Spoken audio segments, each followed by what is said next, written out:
What's up, you guys? Welcome to my first official reading update of 2022.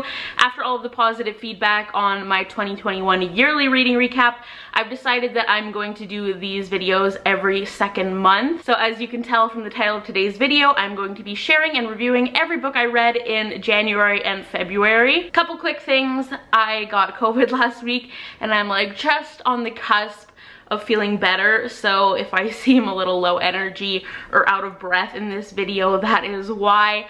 As always, everything mentioned today will be linked in the description box. Links to all of the books I mentioned, some discounts for you guys, my Goodreads profile, my Twitter and Instagram. Follow me on both of those platforms at Sari Rihanna if you aren't already. Subscribe down below if you're new. You guys know the drill. Let's go ahead and just get into it. I kicked off the year with When No One Is Watching by Alyssa Cole. This is a thriller that centers around gentrification. The main character, Sydney, has grown up in this tight-knit Black community, and she is watching her beloved neighborhood in Brooklyn change in the blink of an eye. Neighbors that she has known all her life are moving out without saying a word. There's new construction popping up all over the place, and these horrible wealthy people are moving into the neighborhood who want to flip all the houses and make this like the up-and-coming area code, you know? And Sydney starts to realize that there might be something insidious going on with these events. I think the concept of this book was really great. It definitely puts an interesting new spin on domestic thrillers, but for me, this book just felt like it was trying to do too many things at once. It starts off with this really great eerie, slow building tension that I found really captivating, but then all of a sudden there's this like romance plotline thrown in, and then literally the book goes 0 to 100, and the quite pedestrian main characters are all of a sudden gunning people down left and right like they are vigilantes in an action movie, and it just really went off the rails and lost all of its sense of realism. Now, I kind of have a huge pet peeve of people complaining when thrillers aren't realistic. Like, I see a lot of people say like, oh my god, everything in this book was just so unbelievable, like this could never happen in real life. And I always feel like that's kind of a weird take to have with fiction novels. So I want to make it clear that that is not why this thriller didn't do it for me. Like, if you want your book to be realistic, then read true crime instead of like a psychological thriller. But it was just kind of the way that this book went from being fairly plausible and scary in a subtle way, and the way it transitioned into something that felt really far-fetched that ultimately ended up making this a 3-star book for me. Next, I read The Flatshare by Beth O'Leary. From some older booktube content that I've been watching, I learned that this was a favorite romance for a lot of people the year it was published, so when I saw it for cheap on BookOutlet, I decided to snag it. But this book is about Tiffy and Leon. They are 2 adults living in London, and they have a roommate agreement where they share the same bed, but they work opposite hours, so they have never actually met. I generally enjoyed this book. Tiffy and Leon have this really drawn out relationship where they are getting to know each other through post-it notes left around their apartment, and they're learning about each other the way you would a roommate without ever actually meeting, which was really interesting, and I found it really surprisingly sweet. I definitely enjoy a good slow burn romance where the characters aren't like immediately in love with each other, and they're both very likable, decent people, but I just never quite felt the same connection that I did with these characters that I do in some of my favorite romance novels. The only part of this book that really left an impression on me was the scene where they are wading into the ocean. You know, presumably they're maybe in water that's like a few feet deep, and all of a sudden Tiffy sprains her ankle and starts drowning. I was reading this and I was like, what is going on? Like, what did I miss here? Like, I don't know if this beach that they go to in Brighton is notorious for having like really strong currents, but I was like, what did I just read? Like, what just happened? Another book that I probably wouldn't have picked up unless I found it super discounted. This is The Echo Wife by Sarah Gailey. This book follows an award-winning scientist named Evelyn who specializes in cloning. She discovers that her husband has went behind her back and used her research to make a more subservient and docile clone version of her so he can date the clone instead. Absolutely wild premise. I really liked the major plot twist in this story, and ultimately I gave the book 3 stars because of that, but I found the ending quite bland, and the main complaint I have seen in reviews about this book is that this synopsis is way more interesting than the actual storyline is, and I kind of agree. I read this book in one day, and I feel like the fact that I read it so fast has just led me to be kind of like no thoughts, head empty about it. Another book that I fell prey to the discounted price, and I think also the Reese's Book Club sticker on the cover, because I was like, if it was in her book club, like it must have mass appeal, it must be popular. And this is a book I really did not end up enjoying, and that is The Whisper Network by Chandler Baker. This book is about a group of corporate business women who have all had varying relationships with their boss, ranging from, you know, workplace misogyny and chauvinism to full-on sexual assault. And this man is in line to become the next CEO of the company, and none of these women want to see that come to fruition. This book was just such a snooze fest for me. The whole working mother dynamic just really didn't do it for me. It really wasn't relatable. And that's not to say that a book needs to be relatable for it to be enjoyable, but these characters just weren't captivating to me at all. The storyline really felt flat, and probably about like 3/4 of the way through this book, I was like, wait, is this book supposed to be a thriller? Wait, is this fucking Play About Us? And I was honestly shocked when I looked it up and saw that this is meant to be a thriller. There is a mystery aspect, but it wasn't interesting at all. It felt really obvious what direction it was going in, and it just did not read as a thriller at all to me. The only parts of this book that I did enjoy was quite a few of the chapters open up with this like really specific stylized narration about being a woman navigating the world and the societal expectations that are placed on us. If it wasn't for those parts of the book, this probably would have been 1 star for me. After that, I read Home Before Dark by Riley Sager, and thankfully this was a 4-star read because I was really needing it at this point. This is definitely one of my favorite books thus far in 2022.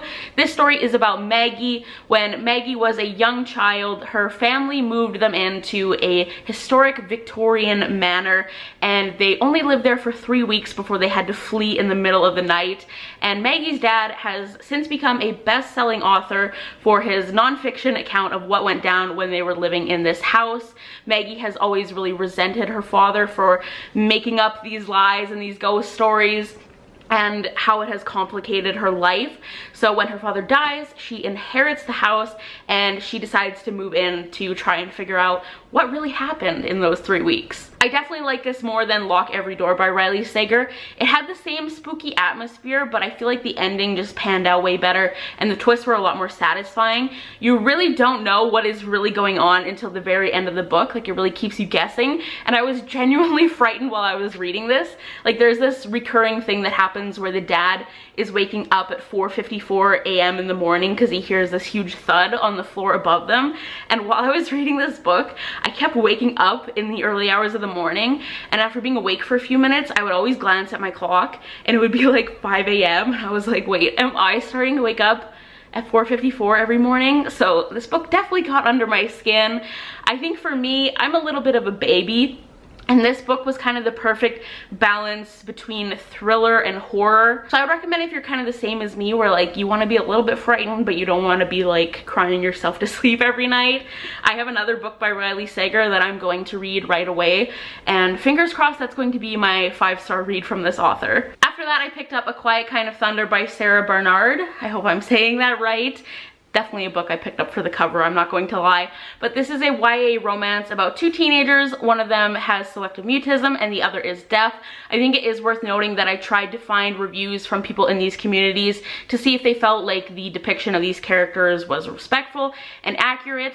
Generally, I've seen pretty positive feedback from people who have selective mutism, but I haven't actually been able to find a lot of reviews from people in the deaf community on this book, so just take my review with a grain of salt because obviously I can't adequately comment on those aspects of this book. In my 2021 recap, I mentioned how I'm just learning to identify when stories are character-driven rather than plot-driven, and I felt like this was a perfect example of a book that is definitely character-driven. And reading this, I was like, that probably wouldn't have ever crossed my mind before, and I wouldn't have been able to really put my finger on why I didn't love this story, but now I have the terminology for it. There are events that take place in this book, of course, but all of them occur to show how the main character reacts and handles the situation. None of them are really that important in pushing the story forward, and once again, I'm realizing that that's not something I particularly enjoy in books. The things I did like about this story were the really touching moments that show like new teenage romance, and also how the main character explains her anxiety. So all in all, this was another 3-star read for me. And then I read another YA novel, despite my track record with them so far not being the best, but this is We Are Okay by Nina LaCour. I really enjoyed this book in the beginning. The descriptions, the atmosphere, the way the characters' emotions are portrayed through the style of writing. The main character in this book is alone in her college dorm in upstate New York for the holidays, and you are getting glimpses into her previous life in California that she abandoned when her only remaining family member passes away suddenly. The overarching themes of this book are grief and found families. Like I said, it started off strong, but it just kind of fizzled out for me. I don't really have a better way to explain my feelings about this book. It was really heartbreaking. It made me tear up, but I feel like I'm also a little bit burnt out on books about grief. Like, I really want to read books for a while where no one has died. I've seen many conflicting opinions about The Unhoneymooners by Christina Lauren, so I went into this book with very low expectations, and I think that paid off for me. The main character in this book is named Olive. She has a twin sister named Amy, and they are polar opposites. Amy seems to live this perfect, charmed life, while Olive is on this never-ending streak of misfortune. Amy is getting married, and at the wedding reception, everybody gets a terrible case of food poisoning except for Olive and the groom's brother Ethan, and thus they are forced to go on the couple's honeymoon so the trip isn't wasted. But of course there's a catch, and the catch is that they hate each other. This is touted as an enemies to lovers romance, but it's not really to me, because unless you are completely oblivious, you can immediately tell that Ethan doesn't actually hate Olive. So if you're looking for an enemies to lovers where they genuinely hate each other in the beginning, this probably ain't the one for you. I was really in need of something lighthearted and funny after some of my other reads this year, and this really hit the mark for me. I really enjoyed Olive and Ethan as a couple. I felt their chemistry. I loved their bickering and their dynamic that they had. The spice was enjoyable as well. The writing style felt a little overly detailed at some points. As an example, we are watching Olive and Ethan go on this honeymoon in Maui, and you see scenes where they are in the airport terminal, on the plane, in the car on the way to the resort, whereas I feel most books I read, you'd probably skip from like the wedding after party straight to the resort in Maui. So that's just something to be aware of. It'll either be a positive for you or a hindrance depending on your preferences. I ended up giving this book 4.5 stars immediately upon finishing it, because it kind of ends with this really juicy moment of revenge where I was like, yes bitch, destroy him. So that just kind of wrapped up the whole book with a nice little bow for me. Thinking about it now, it might be closer to just like a solid 4 stars, but I did really like it. I don't really know how to explain or review Bunny by Mona Awad. This book is a little bit of a fever dream. Have you guys watched Parks and Recreation? You know that scene where they have to pitch a mural that is going to go in City Hall, and April is explaining the concept for her mural? Reading this book kind of felt like listening to April's pitch. If I can't include that clip for copyright reasons, I'll have it linked down below, so like you know what I mean if you haven't seen it. This book is about a woman named Samantha who is in a prestigious writer's workshop, and the other women in her cohort are this group of rich girls who refer to each other as Bunny. They all have the same nickname, and they kind of seem to operate like they all share one mind. There's a chapter in this book where Samantha is like fully a part of their bunny clique, and it just totally goes off the rails. Like, none of the characters have names anymore. They're all just referred to as Bunny, so you kind of have to work off like context clues and things you've learned about the characters beforehand to kind of understand what's going on. And when I reached that portion of the book, I was like, okay, I'm here for it. Like, we're doing this. This book is just going crazy. And then it went back to kind of normalcy, as normal as this book can possibly get, too fast. And I was kind of disappointed. I was like, I want more of this like absolute unconventional absurdity that was happening. I feel like most people probably hate that part of the book. I really don't know what else to say about it. I would only recommend it if you are truly down for peculiar, what the fuck did I just read type books. So at this point, I started to feel like I was slogging through my reads a little bit, so I decided to pick up Ugly Love by Colleen Hoover. Last year I read It Ends With Us and Verity, and while they were both 4 stars for me, they had this really engaging quality about them. They had really great pacing and momentum. So I was hoping this book would turn the tides for me, but unfortunately, I did not find those same qualities in this book. The first third of this book, I was intrigued. The second third, I was like, oh my god, this is so repetitive. And the final third, that is where this book got me. It made me cry, damn it. And if it hadn't, this would have had a lower rating than 3 stars for me. The best way I can explain this is that ugly love walked, so it ends with us can run. There's a lot of really similar themes. There is a man who is rife with red flags, a forbidden teenage romance, someone who is just always wearing their work scrubs for some reason, and some other tropes too that I can't go into more details about without spoiling this. The middle chunk of this book ultimately ruined it for me. The main characters are locked in this repetitive pattern, knowing that there is no positive outcome, but they don't stop and they end up being disappointed by the results every time, and this just happens over and over and over again. And when I finished the book, I realized that the main character really wasn't interesting at all. Like, she has no character traits other than being a student and a working nurse, and there was just nothing about her that made me feel any attachment to her character. Like, where was the substance with this girl? Still looking for it. Another very popular book that was in my physical TBR pile for way too long in my opinion was The Invisible Life of Addie LaRue, so I figured it was finally time to knock this one out. And guys, I'm so sorry to disappoint. I just hit myself in the face. But this was another 3-star read for me. Our titular character, Addie LaRue, was born in the late 1600s in France, and fearing a life where she will never know more than the small village she lives in, she strikes a deal with a dark entity that makes her immortal, but unfortunately it also curses her, and no one she ever meets will remember her. Like, literally, people can turn their back on her for 2 seconds, and when they turn back around, they have no idea who she is, even if they just spent like 3 hours talking to her. The main portion of this story is taking place in 2014 when she meets the first person who actually remembers her after 300 years of living with this curse.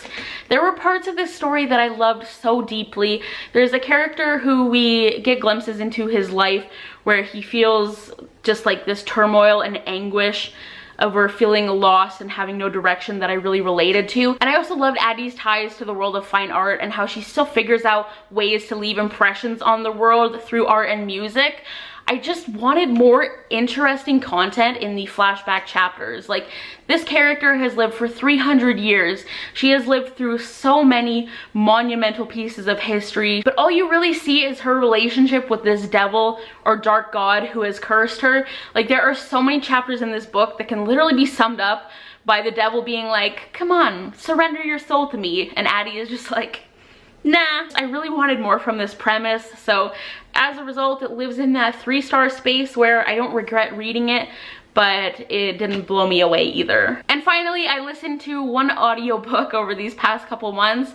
I tried Audible back in their YouTube sponsorship heyday, and I found I could never really get into audiobooks. Like, I found my attention span just wasn't in tune enough to really enjoy them. Like, I would start listening to one and then I'd zone out for a minute, and when I like came back into the story, I had no idea what was going on. So I gave up on that pretty quickly, but recently I'm becoming a little bit disenchanted with podcasts, and I really need something to listen to in the background when I'm like in the bath, when I'm getting ready, sometimes when I'm playing Animal Crossing. So I was like, I'm gonna give them a try again. I did the Audible free trial. You get 2 free books when you do the free trial, and then I canceled immediately after redeeming them. I chose Yearbook by Seth Rogen because I figured a narrator with a familiar voice would be a good place to start, and it definitely helped me focus.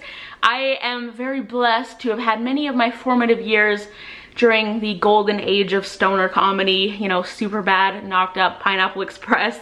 So naturally, I'm a huge fan of Seth Rogen. I think listening to Seth narrate this was definitely the right choice. It made me laugh out loud. But with that being said, I have read my fair share of celebrity memoirs, and there are other ones I have enjoyed more. So ultimately, I rated this just below 4 stars, but I think this is definitely a great option. If you like audiobooks and you want a relatively short, humorous book that centers around drugs and growing up Jewish, then I would definitely recommend it. That wraps up this video, you guys. Those were all of my January and February reads. fingers crossed I have a 5-star read in my near future, because I'm honestly getting desperate for it at this point. Thank you so much for sticking with me all the way to the end of this video. I really appreciate it. It's one of the best things you can do to support your favorite creators on this platform. But give this video a thumbs up if you enjoyed it. That also really helps me out. Go follow me on social media. I'm at Sari Rianna on Twitter and Instagram. Those are always linked down below. And of course, like I mentioned at the beginning, I link everything I ever mention in my videos in the description box as well. And don't forget to subscribe down below if you're new, but I think I'm gonna go lie down and try to continue to recover from COVID. I will talk to you guys in the next one. Bye guys.